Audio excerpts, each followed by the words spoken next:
మనం గతాన్ని అధ్యయనం చేస్తున్నాం. ఆ అధ్యయనం చేస్తున్నప్పుడు ఆ కాలంకి సంబంధించి ఏదో సోర్సెస్ ఉన్నాయి మన దగ్గర, ఆధారాలు ఉన్నాయి.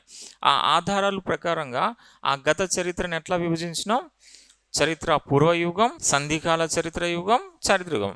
ప్రీ హిస్టారిక్ అంటే మనం ఆ కాలం గురించి చదువుతూ ఉన్నాం, కానీ ఆ కాలంకి సంబంధించి లిపి రూపంలో ఆధారాలు లేవు మన దగ్గర. ఉదాహరణకి మనం రాతియుగ మానవుడు తీసుకోండి. రాతియుగ మానవుడికి సంబంధించి మనం చదువుతున్నప్పుడు ఆ రాతియుగ మానవుడు ఏమైనా రాశాడా? నేను ఈ విధంగా వేటాడినా, అట్లా చంపినా, ఇట్లా తిన్నా, అట్లా జీవించినా, ఏమైనా రాశాడా ఆయన? రాయలే. ఏమంటే పిక్చర్స్ ఉన్నాయి, స్టోన్స్ ఉన్నాయి. అంటే దాని అర్థం ఏంటి? నో స్క్రిప్ట్, లిఖిత పూర్వక ఆధారాలు లేవు. కానీ ఆ కాలం నాటి చరిత్ర మనం చదువుతున్నాం. అటువంటి చరిత్రను ప్రీ హిస్టారిక్ అంటారు. ప్రోటో హిస్టారిక్ అంటే లిపి ఉంది కానీ అర్థం కావడం లే.